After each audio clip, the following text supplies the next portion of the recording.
Hello, Karla. Hello. How's it Not going, Karla? I love saying Karla. It gives me so much joy. Oh, Karla, I have to say, you look ravishing. Are you going on a date? You look amazing. I love your outfit. I love that green Well, color thank you're wearing. you. Thank you. I didn't know if I'm looking very much like a Long Island housewife Never. No. from the Carlos 70s. don't do Long Island. We don't even do Long Island iced teas, do we? Like, I can't even drink one of those. Like, what is that? Yeah, where I mean, Karla's just go to like Portugal for holiday or Malta or We somewhere have very martinis, maybe. Like, yes. when So, we go to Long Island or have Long Island iced teas. so Karla, how many subscribers do we have, and how are our original Magnificent Seven doing? Oh, you're gonna make me do math right now? We have 62 subscribers. That means people, I did this in my head, just kidding. We'll now need 900, only 938 more subscribers to go for us to be legit. Um, so if you would please, like, subscribe, hit the subscribe button, and also comment if you like something we say, don't like something we say, just do that. But anyway, that helps us, helps the Karlas become more Karla in the world.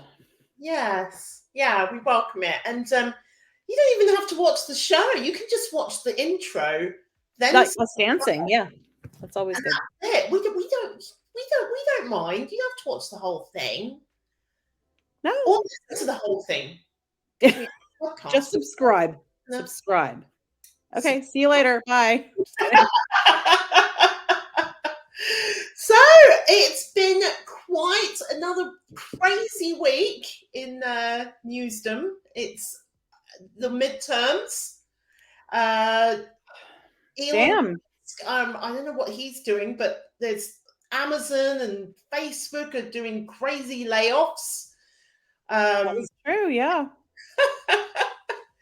It's crazy, crazy. Taylor Swift has upset people because her tickets are really expensive on Ticketmaster. Ticketmaster is expensive. I know. These I've tried, I mean, the few times I've tried to buy things on Ticketmaster, I'm like, why don't I just go to the, musician's website and buy it there? It's always cheaper. Can Isn't it? you remember when you were a babe in the woods, and you went to like a Lollapalooza? What's the one that Americans like, Lollapalooza? Lollapalooza. I went to the first one. I'm that old. I bet it was like 50 pence. Sure. Yeah. It was like, I mean, I probably paid in like magic mushrooms. Who knows? You probably did. I probably did. Now it's like, I think Taylor Swift's ticket, there was one going for like 15 grand. That's insane. It's insane. It's That's insane. insane. I know. I just can't. I think I paid a lot of money to go see Prince once, and I was very disappointed. He was in a bad mood. Oh dear. I know. Everyone's like, he does a bad show. And then I went and he was like, somehow the Tacoma Dome, there was traffic around it, and people showed up late. I don't think he liked it, and so he was grumpy. And I was like, it was just like, I'll never do that again. Is that before he died? Is it Yeah.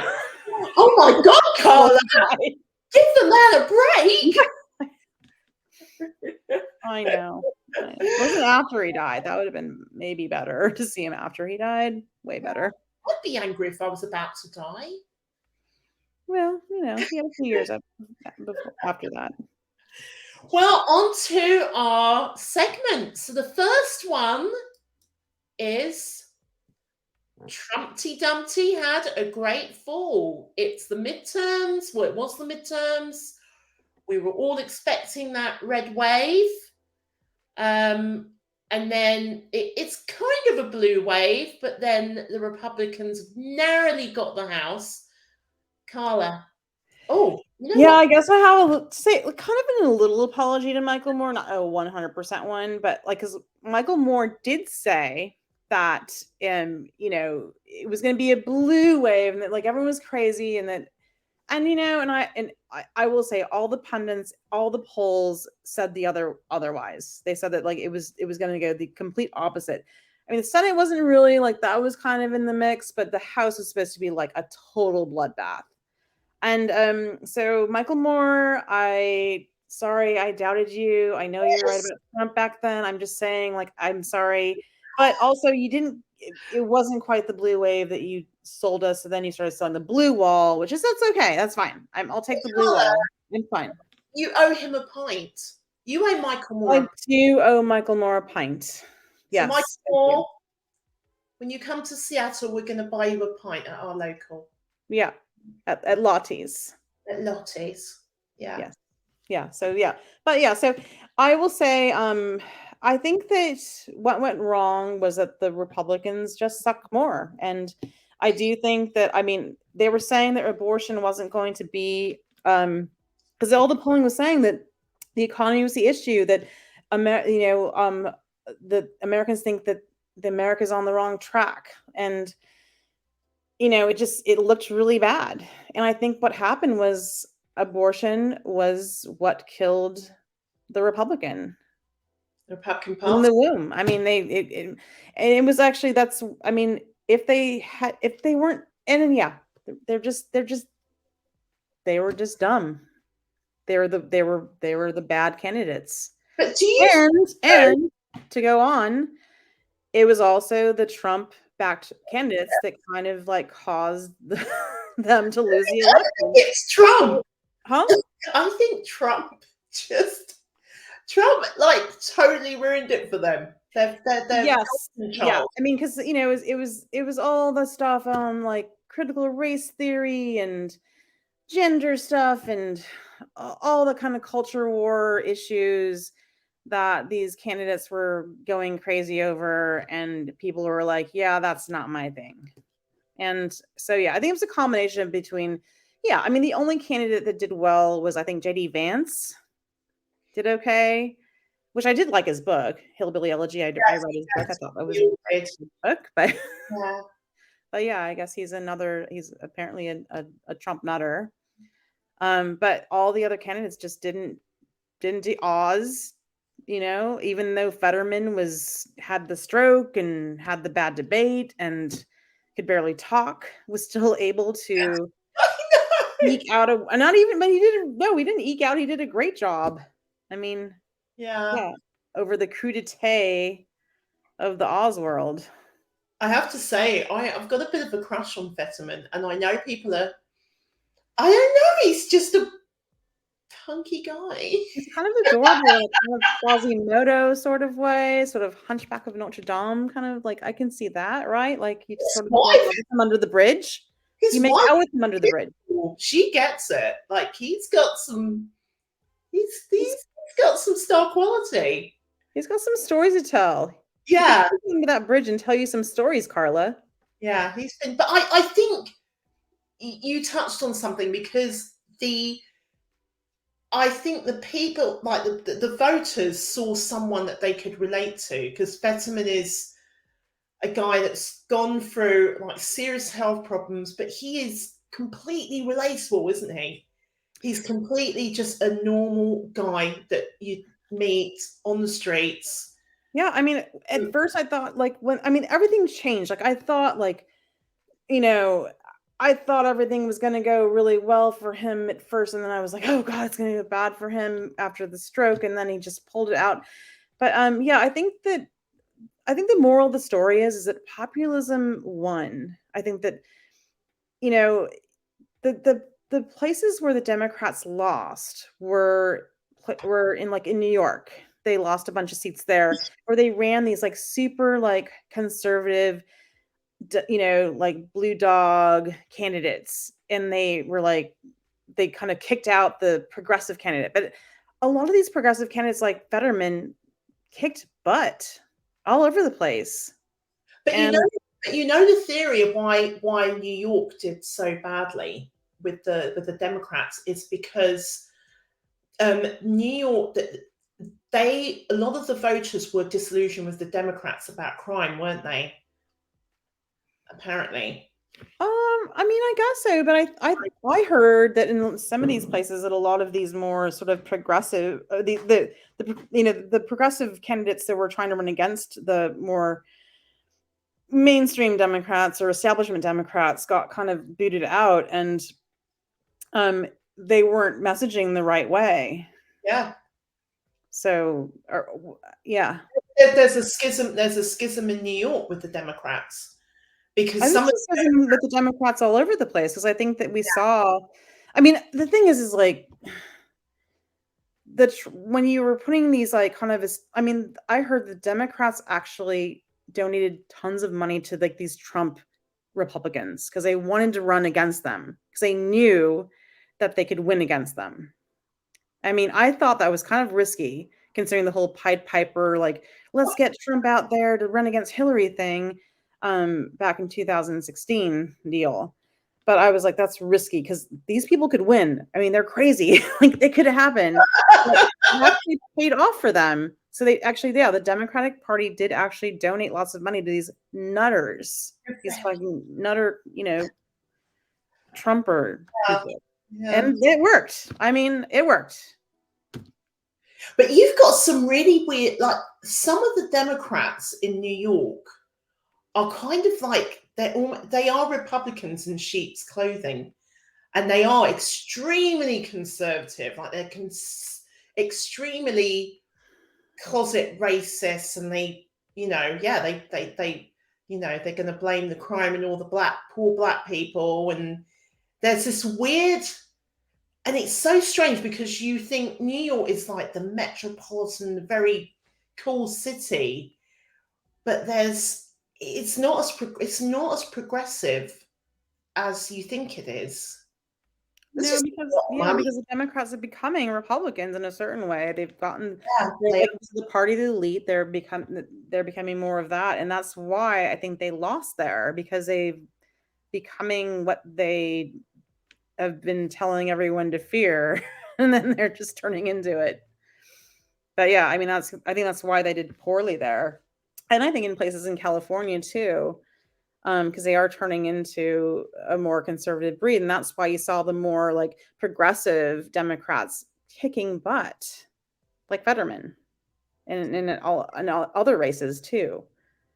But I think it's interesting because I was reading about Trump, people that voted for Trump that aren't going to vote for him in the next election. And, it wasn't really great. It wasn't a really great advertising for him when the Capitol was stormed and there was the coup d'etat, and I think Trump's people are falling out with Trump. The only people for the Trumpers.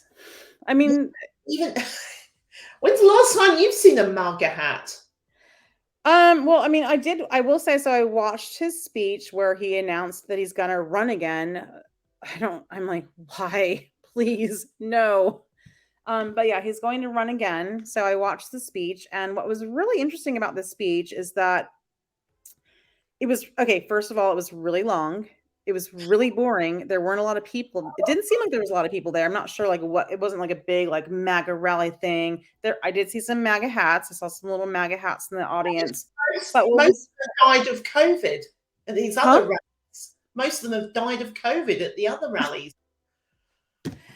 Yeah, I don't know if people, I mean, I think people die of COVID no matter what, but I think that what was interesting about his little announcement speech is that he did not bring up one time the whole like stealing of the election. Did not mention that once. Did not mention abortion once, even though he should be doing like some kind of oh yeah, like I put all these awful people on the Supreme Court and look what happened with Roe versus Wade. Like no mention of that. No mention of critical race theory. No mention of any kind of gender issue thing that a lot of the people he was backing were all like talking and going off about. And so I think it was a very like, I think he was trying to act like he's normal. It was weird. Like he was trying to act like a normal Republican. Like, You're attributing too much to Trump. The fact hmm? that he has an agenda. You're attributing too much to Trump. Oh no. I think that Trump actually can he can actually, like, the brilliance of Trump is he can kind of like he saw. I mean, I think he saw what happened just now. He saw all of his people lose because they were going too heavy into this stop the steal stuff and all the crazy critical race theory and all the dumb conspiracy theories. So he kind of like he can hold his little finger up in the air and be like, this is where the people are going. So then he decides to act normal. I'm not saying he's like, I'm just saying that's he can kind of read his audience. Or maybe he can't. Very good at that. And I mean, I think also he sees DeSantis creeping up on him. Like, I mean, look at that picture right there. I mean, what's happening, Karla, with that picture? So much. There's so much. There's a woman behind that looks like she's on her phone. She's as bored as hell. And I mean, it looks like, I mean, it's almost like a Tonya Harding situation is going to happen pretty soon here. Karla! I mean, I don't know. I'm gonna wet my pants. That is Some things. I mean, DeSantis is about to steal his thunder, and he's gonna knock out his. I mean, I don't know what's gonna happen. You know, break his knees. Hmm? What's he gonna do? Break his knees? Maybe, or what? Like, or you said something about like his like. What did you say earlier about the toys? Like, Yeah. looks Oh like, no, he's not sharing his toys. He's like, how dare you go on my podium? yeah, exactly. It's like really, My microphone. That's my microphone. I know. I mean, Trump. I mean, the thing is, DeSantis is like talk about a red wave. I mean, there was a red wave in Florida, and DeSantis freaking killed it. 20%. Like, I mean, whatever. It used to be like a kind of purple pink state. It is now a red state in Florida thanks to DeSantis. But And I think Trump's got some little like DeSantis envy they're going on there. That podium's looking pretty big, too small. I don't know. But you remember that everyone on the intellectual left has predicted it's not Trump you've got to worry about. It's who's going to come after him. Because the person's going to be more sophisticated. Smarter. And Trump paved the way for that. You know. So that's that I'm a little worried about. Well, and the thing too is I think a lot of, I mean, like you said, a lot of people are kind of done. I mean, the thing is, like, after what just happened with Trump, I mean, a lot of Republicans are like, oh shit, do we want to win or do we want to lose? Now, the problem is that if you look at the polling, it looks like, you know, today, if it was between DeSantis and Trump in a general election with independent voters and Republican voters, DeSantis would kick Trump's ass by 7 points. The problem is that Trump has his base locked in. Therefore, he's got the Republican Party like a lot, like they're holding them handcuffed. They can't do anything. He's gonna win in the primary. Right now, if it was just based on Republican voters, Trump will win. DeSantis doesn't have a chance to get to that 7% in the general election where he would, and also maybe possibly could beat Biden. So, I mean, I think the best thing for Democrats would be if Trump runs against Biden. I mean, it's a risk. Everything's a risk. But I think that if DeSantis ran, he'd have a better chance of beating everybody. So that's my theory. I'm sticking to it. But I did think that, that I think that Trump seeing how whatever he thought was working isn't working. We'll see what happens. He might go back to his old ways. It looks like, I mean, it seemed like people were leaving his little speech. I mean, I think a lot of the news stations just cut him. It was an hour long speech, and like people were just like bored. Before, they would just like, in 2016 was running against in the primary, they would just like put a picture of his podium for like half an hour on MSNBC with not him on there. Yeah, well, he can talk to an empty room. Crazy. So He can. It's brilliant. Well, he's not brilliant, but I mean, Well, I mean, he knows how to work the media. But I will say that if it comes down to a primary between DeSantis and Trump, the media is going to have a field day. They're going to like laugh. It's going to, if CNN ratings and MSC ratings are going down, that could possibly help them. oh, but the big thing is Murdoch, the owner of Fox, he is completely disenamored of Trump, and I think that is going to be where Trump's going to fail, because Fox built him up. And so I think that MSNBC built him up too, though. Honestly, I mean, MSNBC is just as responsible because they all are. They were raking in millions of dollars because of Trump. All of them. They love him. I mean, like I said, like MSNBC would put a stationary picture of his podium before he spoke for half an hour. Instead of like covering Bernie would be speaking at a rally, and they'd be like, "We're just going to put they wouldn't have any news Trump's podium if they didn't talk about Trump." But I do think that, how is this going to play out with Fox, where if Fox aren't in love with him anymore? I think what they're going to do is I think maybe I think like they want it. It's like it's kind of like that, that kind of like boyfriend you don't really want to break up with because like I don't know, like he gives you nice things. Not that we would do that, not that Karlas would do that or anything, but like he's like, he pays for your apartment and stuff. And I don't know, like not that we would do that. We wouldn't do that. But I'm just saying, like, I think it's just they want to break up with him, but they can't. Well, because he's like living in this nice apartment, like, and then like they're like, oh, if we like pull the string, like it's like that. I mean, he's essentially holding the media and the GOP hostage. But Karla, it's very hard to break up with a narcissist, and the fallout.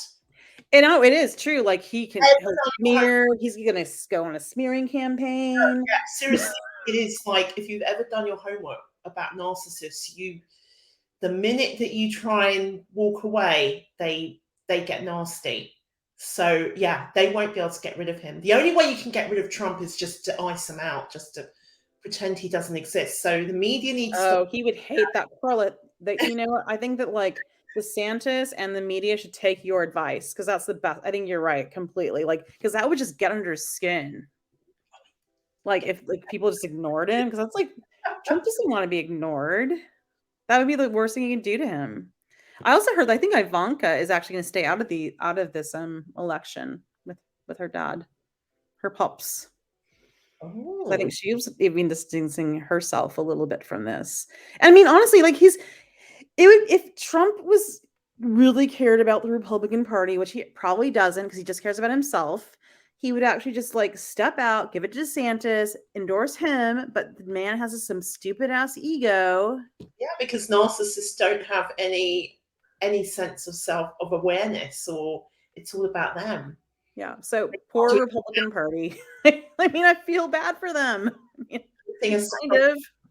I mean, I would hate to have that upon us. It's like it's like a cancer. Well, I think it could have been worse. I mean, okay, so the Democrats don't have the House, but I mean, they'll get the Senate. I mean, I think that the runoff in Georgia, I think the Republicans are going to be like just too demoralized to even care about voting because at this point it's like they've got, I think they're, the majority. If they won that, it'd be the same thing we have now with Kamala having the, final vote thing. So it's pretty much the same situation, pretty much. So I think they're just not going to be motivated to vote. So I would say that there'll be a slightly more majority that we'll have. But yeah, the Republicans should have taken more of the House. Everyone thought they would. They didn't. It's another slim. I mean, they're not going to have a mandate. It's just going to be gridlock. More gridlock. Nothing's going to happen. Yeah. Yeah, we're going to expect a lot of that happening in the next year or so. Yeah, I mean, they got 2 years to make their case and Yeah. do all their cock blocking. Well, on that note, farewell to arms. So Oh, our yeah. next segment is about Zelensky, and apparently there was a little bit of trouble this morning with a missile being launched in Poland. The Ukrainians blamed it on the Russians, and then the BBC reported that it was actually Ukraine. But it looks like news has just come in that Zelensky's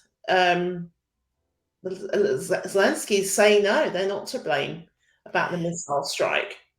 Right, well, the funny thing is that when at first that, missile, gotta say missile, it sounds fancier than missile, um, um, was when that was hit, the AP News immediately reported it, and Reuters too, as the Russians did it. Mhm. And without knowing anything, they're just like this, and then apparently, like everyone, like not everyone, but all these people on Twitter were like, we need to implement Article 5 of the NATO rules, which would mean like we have to like protect our all of our nations, and like pretty much like go straight into like World War freaking 3, which would have been devastating. And luckily I would say that Biden, I mean, he's not my not my favorite, but he actually was kind of cool enough, and also I think the president of Poland recognized that was it was not a Russian missile, that it was actually a Ukrainian missile that was misfired by accident. And they were actually able to like kind of say, no, no, no, no, no, no. Because I mean, if it had been maybe another president who was a little more of a warmonger, won't say any names, but that could be pretty bad. Mhm. Yeah. So, but yeah, anyway, what you're going to say, Karla? I think again, I mean, it's the way our journalism all over in the US and the UK is in jeopardy because journalists used to be able to be they used to be impartial. They just tell the news, and the way that this war has been covered, it has been very much Russia is this, Russia again is going to basically, they've got their nuclear weapons and they're going to destroy the world, and it's the 1950s Iron Curtain again. And while we know that this is Putin's insane, and he's like, what, no, you should not be bombing the Ukraine. We know this. What we're not being told is what led up to it, how many years this has been in the making, and how all of this could have been avoided if there was some diplomatic talks between Russia, the Ukraine, even the West, and they could have facilitated this. And I mean, again, I think Germany and France wanted that. Oh yeah, I mean, I think he's made like 99 phone calls to Yeah. Zelensky, trying to like call for some peace. And even now, like the top US general, Milley, has actually, like, I mean, these generals they're usually like kind of pro war and pro like go go go.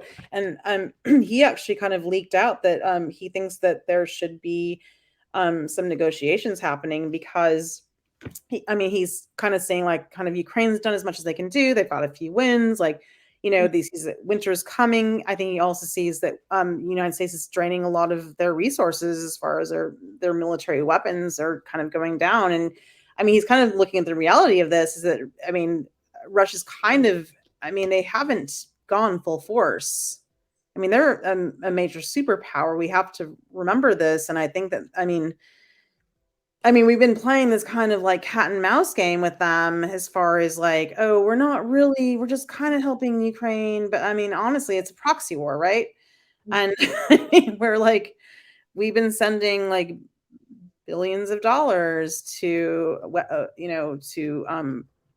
Ukraine in military aid.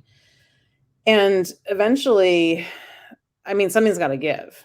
And, the ultimate like bad case would be something that could have just happened, the other day with that missile, and getting blamed. I mean, the Russians got blamed for the Nord Stream pipeline, blowing that up for themselves. I don't know why they would do that.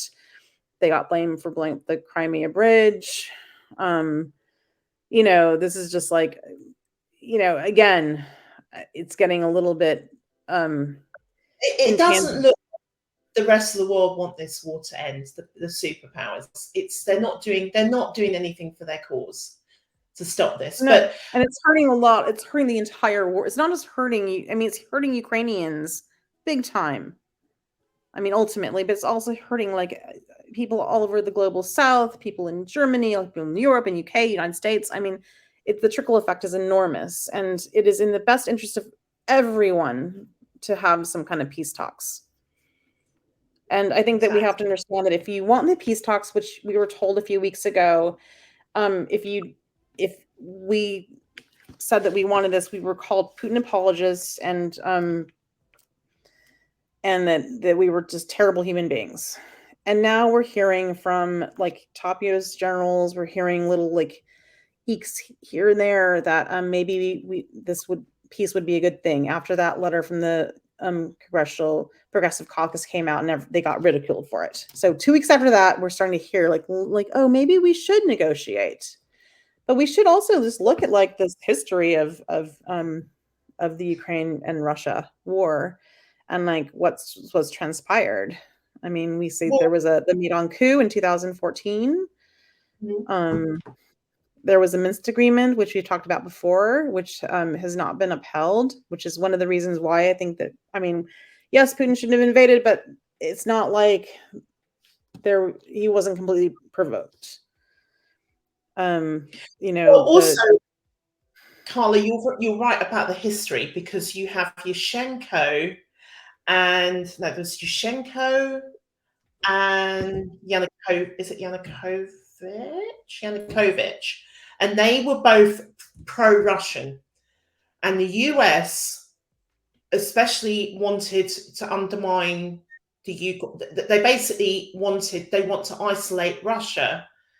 And so they were responsible for, part as also with the Ukrainian separatists, they kind of enabled this coup to happen in the Ukraine so that they could have a more Western-friendly president. So right. This is where it starts. They removed Yanukovych in 2014, and they put in Poroshenko, and he presided over the first stage of the Russian-Ukrainian war. He lost the re-election, and then in 2019, Vladimir Zelensky was democratically elected. But from what I understand, he was elected because he promised there would be peace between Russia and Ukraine. And that was one of the reasons why he was democratically elected, and not to kind of create more of this war. And he said that he would uphold the Minsk agreement.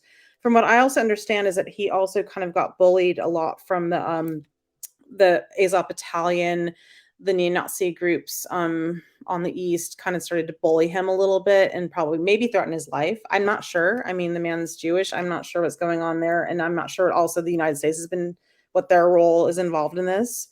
But I mean, it's a sad situation. I remember in 2019 when the elections were going on in the Ukraine, and I remember the BBC saying this comedian, this actor. Oh yes, forgot he's a comedian. Forgot about that part. I remember going, "Oh, this is a joke." I remember laughing about this. I was like, "Oh my goodness. Like, things must be bad," because the Ukraine is one of the most corrupt countries in the world. So I was like, what is going on? And then Zelensky was in a show it was kind of like The West Wing, where he was like this president that was kind of like funny and like, and everyone was like, oh, wouldn't it be great if like we had a president like him? And the next thing is he gets elected. And I remember like going, oh my goodness, I can't believe this. And I'm not undermining anything about Zelensky. I don't know how much is he a puppet? Yeah, I mean, I'm trying to give him the benefit of the doubt for sure. But yeah, I would probably aim towards, although he did get an Academy Award from Sean Penn the other day. So he did actually earn an Academy Award for acting. Did you He see did that?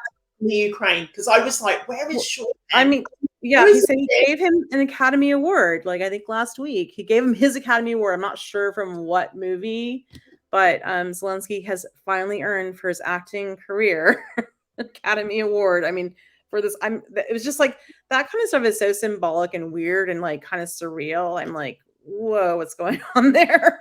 But another thing is, we're all thinking this is completely normal. Like he's like, it's not normal. Normal president. Like, no, he was an actor. He wasn't like I didn't. So was Ronald Reagan, but I guess, but he almost And then so now it's like I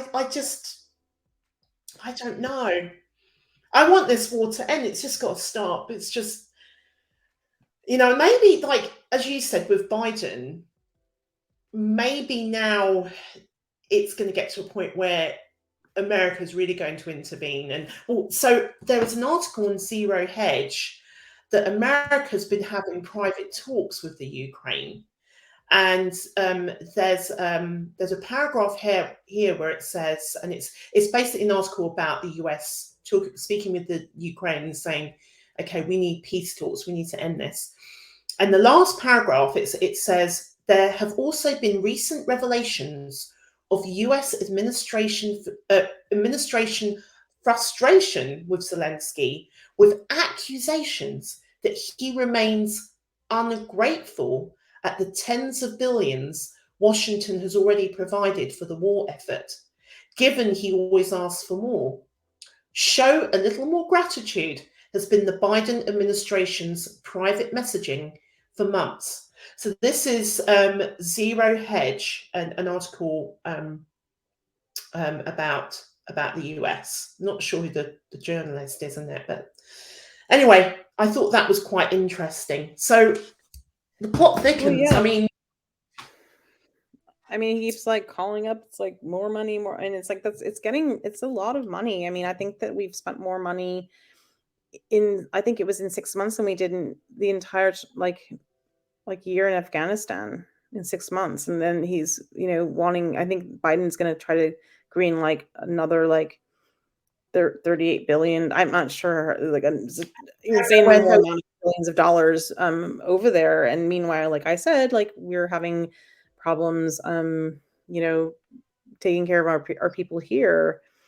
And to me, that's sort of like it's getting a little bit out of control, especially when we see, especially this whole thing with the Poland thing, where Zelensky actually did try to say that he went out publicly, and he's still saying that that he thinks the Russians did it, and that NATO needs to act, and that's it's actually kind of like that's going to inch us closer to a nuclear war and to conflict with NATO and Russia, which is again like World War III.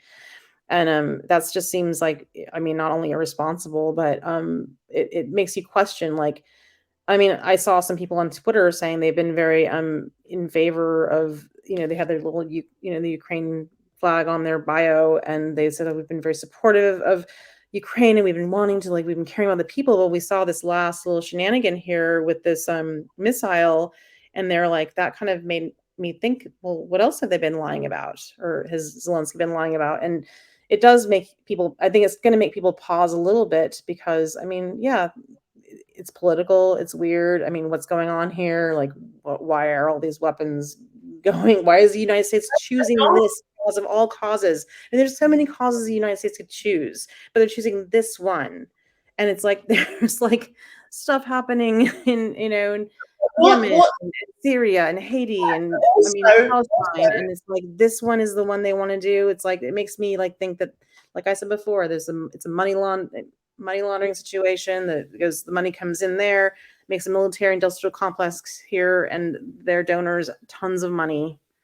And there's probably other things that I don't even understand about it, but And also, the US are not going to, they're going to drop the Ukraine like a hot potato at the end of this war.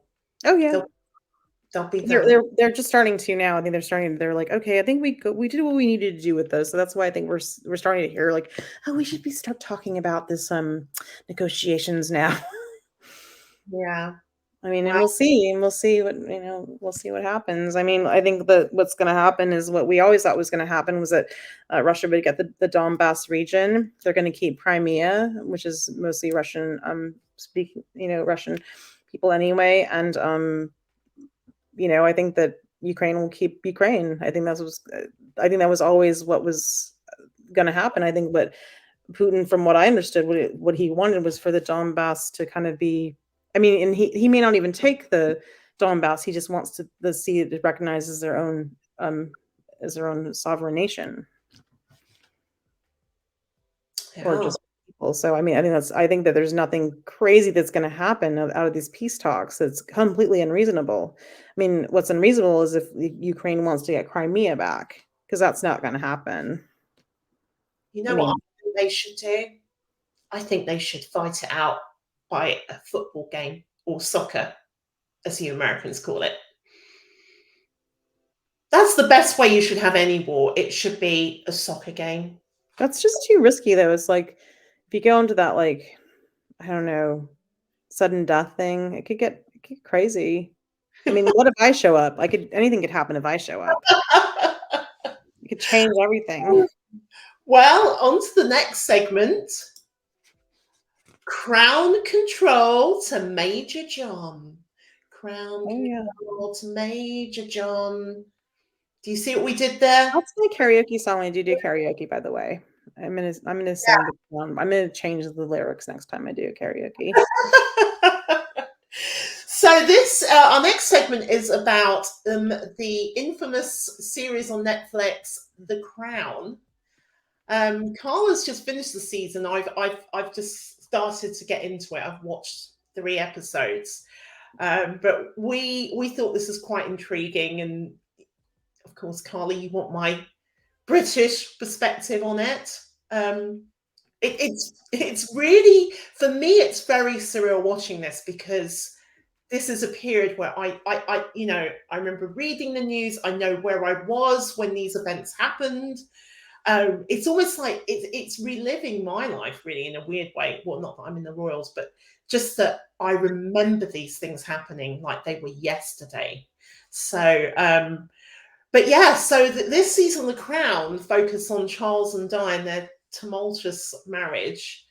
And then you've got John Major, the PM, who, now I have to say, John Major was known as the world's most boring man in the world. And well, you've got what's his name? It's Johnny Lee. God, I can't remember his name. He was married to Angelina Jolie, and he was in Trainspotting. But he's way better looking than John Major. Well, gosh, they all are. I mean, like the guy also who plays Prince Charles, dude, come on. West from The Wire. No, I'm sorry. I can't buy this one. I can buy John Majors. I can see I can buy that one, but the Prince Charles, I can't do it. Yes, yeah. But his mannerisms are Prince Charles. So he's got the, I mean, as you said, Princess Diana, as we talked earlier about this offline, but she is a dead ringer for the actress who plays her. Is Princess Diana to a T. But it's quite an intriguing series, and this series has courted a lot of controversy. First of all, Dame Judi Dench is beside herself because they've gone a little bit far with the plot in this season. Because I think mostly they've it's a take on history, and of course it's fiction, but they've mainly stayed true to a lot of the events. And this one, they kind of veer off a little bit, because the first episode is about Prince Charles hoping that the Queen's going to abdicate so he can take over. And so that's a little bit insidious. And then he engages John Major, basically, like, what do you think? Nudge, nudge, wink, wink. And so that was, Judi Dench is really angry about it, because she's friends with Prince Charles, and she's really good friends with Camilla, which kind of puts me off a bit with Judi Dench, because I'm like, oh, fraternizing with the royals. I don't know what to think of that, because I kind of like her, but and then John Major, the ex prime minister, he's also very upset, because he said no. He goes, I wasn't an advisor to the royal family about their Princess Diana and Prince Charles's marriage, and no one ever came to me and asked. So he's upset, because he said none of this happened. So this it's invoked a little bit of anger from people. But I think, for me, I'm really enjoying this season.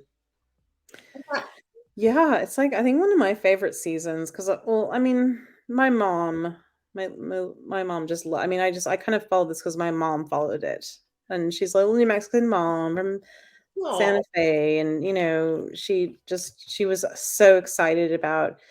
I mean, I think she felt, I think that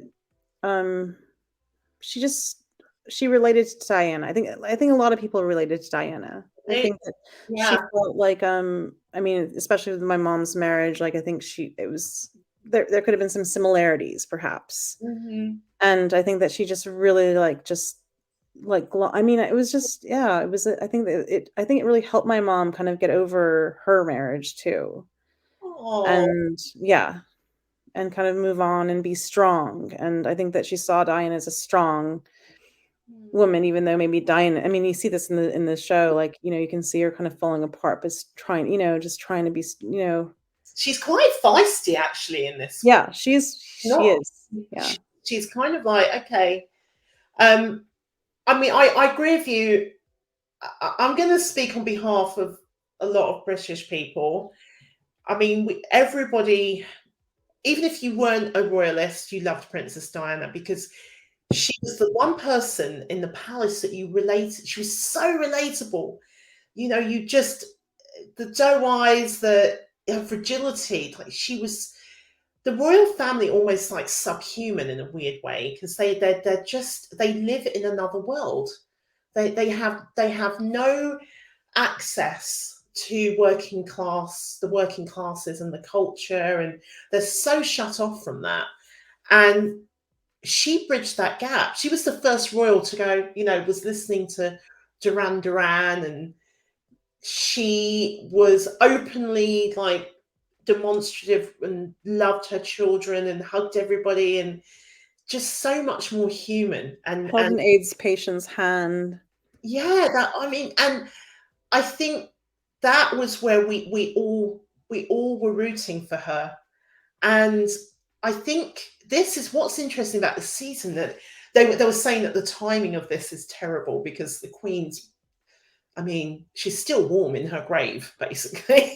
And then Prince Charles becoming king, it's not good timing on the season part. You've got to see this one part. I can't even tell you, but like, I can't do it. But there's a part in the show where you'll die.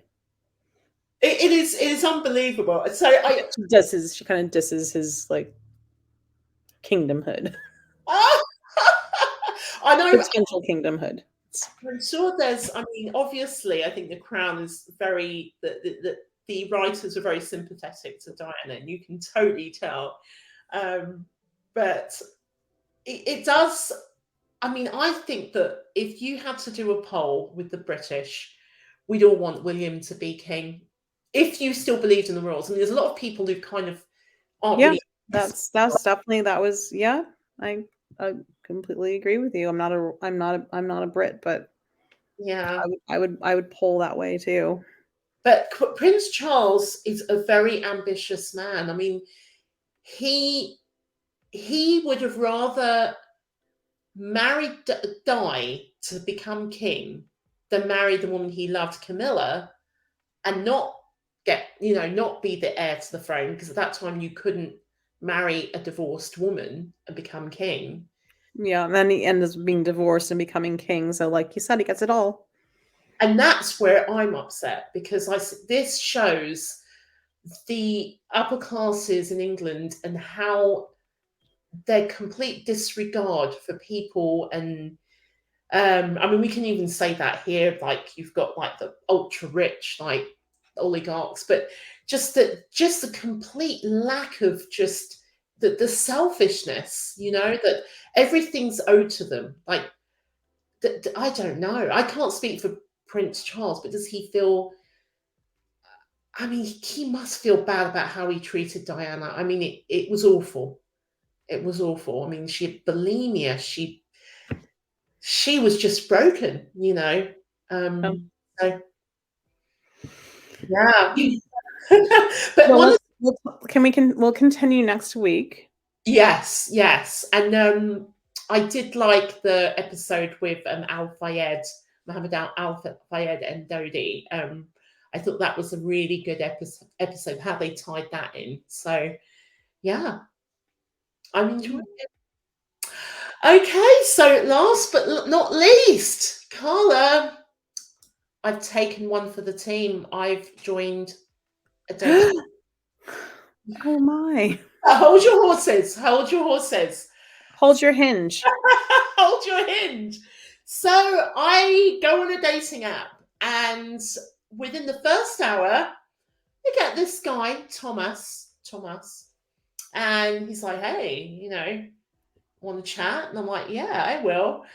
And then he said, oh, let's swap numbers. And I said, well, where are you from? And he said, I'm from Hamburg. And of course, I speak French and German. So I was like, wie geht es Ihnen? And ich hatte in München gewohnt. And then he suddenly just responds to me in English and goes, you must like hamburgers. Ha, ha, ha, ha. And I'm like, I like hamburgers and also people from Hamburg. And I'm like, okay. And how then, do you spell hamburgers? Do you spell it like hum with a U or an E at the end? Do you spell like a hamburger or a hamburger? it would be in German, it would be ER, wouldn't it? A burger. Because a burger is, I think, a burger, like a Burgermeister is a mayor. So a burger would be someone of the town, a townsperson. So a hamburger would be right, a town. Yeah, I guess it's like saying a Londoner or a Seattleite. Did you report someone that was a real person? Or did you? Anyway, go on with your story. Well, then, I know, I'm rattling on. So then we swap numbers. And then I go, okay, that's cool. And then I get this Google subscriber or voice message is full. So I text him and go, Tomas, what's going on? He goes, oh, actually, I don't speak very good English and I'm a bit shy. This is when I watched the Tinder Swindler on Netflix, so I knew, Karla. So the first thing I did was I got on my phone, I reported it as junk. I blocked him on my phone, reported him to Hinge, and then I get this message and it says, oh, and before that, let me tell you, another Thomas contacted me, and he was from Capitol Hill in Seattle. And then he was like, hi, how are you doing? And I'm like, it's the same guy. So then I'm on it, and it's the same guy. It's the same guy. It's the same guy. The two Thomases, and they had their pictures looked a little off. There was something. It was just a little bit too contrived. So anyway, I get this message from Hinge, and it said, one of your matches, Thomas, was recently removed from Hinge based on information regarding potentially fraudulent behavior. We disqualifying you because you matched with this user. While loser or user? Both. Okay. While Hinge cannot verify the accuracy of such information, it advises you to remain cautious in your online interactions with all individuals who you do not already know. As a safety reminder, we advise against ever sharing your personal financial information or sending money to other users via any means. If you do receive one of these requests from another user, please report them directly to us. I love this. So they were on it. So after that, I got a little bit trigger happy. So everybody that liked me on Hinge, I started reporting them as a scammer. And basically, like everyone, or just like you just decided, like it was a bit odd. I'd be like, oh, anyone who liked you, like if someone likes me, they must not be real, so I'm going to report them. Is that what you're doing, Karla? no, this is not real. Someone can. I mean, that's like really self-effacing. no. Like, This is like actually this is I think this is very important advice to all of our listeners, women and men, because you can tell these profiles that there's something a bit off. It's always like the pictures, they look superimposed, like they're at this French Riviera, and then there's a picture with this little cute teddy dog, and it's like, and the dog will always be perched on their shoulder, or a little cat. And then there's always a skiing picture, but it just looks a bit odd. The angles are odd. And then there's always a weird motorcycle. And the guys on those, I'm like, they're not riding those motorbikes. There's no way that guy's riding a motorbike like that. And then there's the James Bond picture where they've got the little tuxedo. well, at least you're not getting the fish, right? There's no fish on Hinge, right? There's no fish. It's a lot of dogs. And there's always a silly photo. It's always like a goofy photo, like, this is me being a model. Yeah, I mean, they're quite funny. All of the, I'm getting a kick out of them. You're just reporting everybody. I'm just reporting everyone. But I did get one shout out, but I can't mention them. But I said that I'd mention them on this podcast. And then he listened to our podcast and gave us 5 stars. So he should be reported immediately. You should report him for giving us. I have not reported. He's out of his mind. He's obviously crazy, Karla. He gave us 5 stars. I know, but his podcast is very professional. I was very impressed. It was very, very good. Okay, not like ours. Ours is very, very charming. Yeah, that's a nice British description of our. Yeah, I'll take it. So, Karla, I think that you need to get on Hinge as well, because you know what happens. Like, we normally end up dating the same guys. So I think we need to like liven up the last segment a little bit. And what do you think? I'll try. I mean, I think I told you I was on Hinge, and I went kind of. I think I just kept on getting guys that were like in their 20s, and they're not really people that didn't live anywhere near me. And yes, I think you got to pay for that stuff. And I'm like, I just don't have the time. We'll see. Because we will. Okay.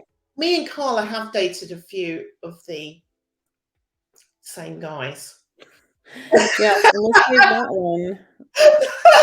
We'll save that story. That's a story for our listeners and a half, let me tell you. It is. Yes.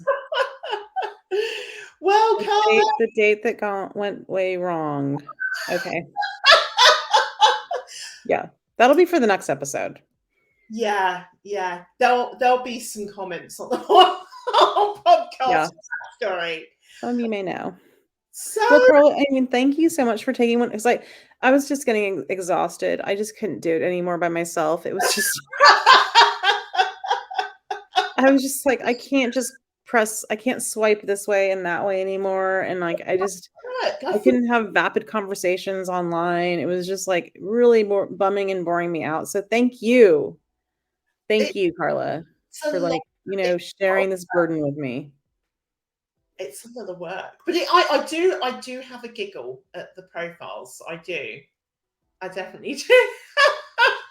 So hopefully I'll have some stories. I don't really want any stories. My life has been really, really smooth and drama free, and because you haven't been online dating. That's perfect. I mean, I'm sorry but we need like podcast fodder. I know. So I'm back on there. I'm not doing anything. So my whole approach is I'm not liking anyone. I'm basically doing nothing. And it's great. I'm doing as little effort as possible, which means that probably I'm not really getting that much traffic. Yeah. And I probably reported guys that are real. Just because it's just I don't know. Because it's fun. You're like it's like a game. Like no, it'll be one thing and like that picture looks weird, and then I'll be like, oh shit, I've just reported them, and they could have been. So I'm doing it a lot. These poor guys, they probably just like are very nice boys and men, and you go and report them, and now they'll be like banned from every site from now on. I think I'm going to be banned because Hinge is going to start going, okay, this person right now is a menace. So, I think so.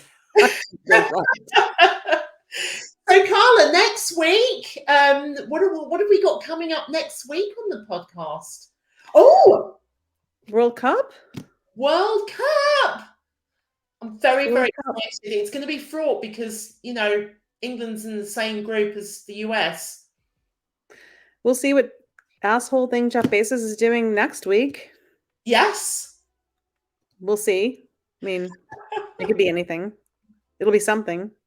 Exactly. We'll have a good show. And I'm hoping to cover a bit about FIFA and the oddest World Cup of all history, the Qatar World Cup, and how strange it is and how all the corruption that probably led up to this World Cup. Is it going to be more corrupt than Brazil?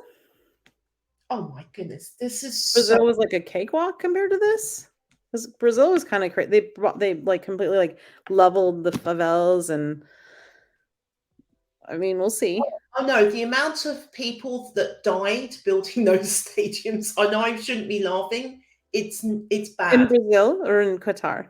Qatar. There's some serious shadiness going on. Yeah, I mean, what happened to Seattle? What if they kill everyone here? Well, all I can say is that I worry about, our English fans we're a bit rowdy, and I hope that we all come back in one piece. So, anyway, more to come. But apart from that, thank you for another wonderful show. We should probably put our banner on. I've really lost my little mojo in this show, haven't I? What do you mean? Let me get the Karlas. There you go. And we'll see everyone next week. Let me get the music going, Karla. I mean, really, I've been like off my game. Well, it's we kind of got a late start this time, but yeah, it's bedtime.